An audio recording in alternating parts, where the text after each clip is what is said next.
മലയാളത്തിലെ super hit ചിത്രമായ ദേവാസുരത്തിലെ മേടപ്പൊന്നണിയും എന്ന ഗാനത്തിൽ നിന്നും നമുക്ക് എങ്ങനെ കണ്ണൂരിലെ സെന്റ് ആഞ്ചലോസ് കോട്ടയെക്കുറിച്ച് പഠിക്കാമെന്ന് നോക്കാം.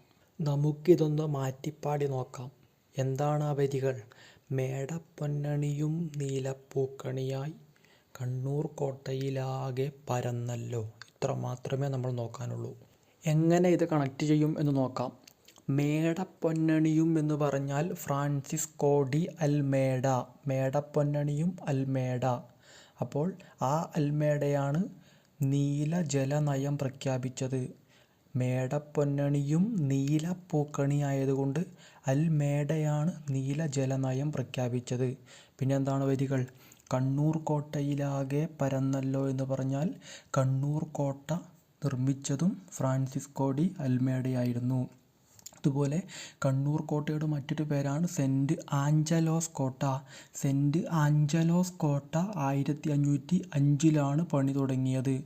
ആഞ്ചലോസും 5 ഓർത്താൽ സെന്റ് ആഞ്ചലോസ് കോട്ട 1505 എന്ന് കിട്ടും.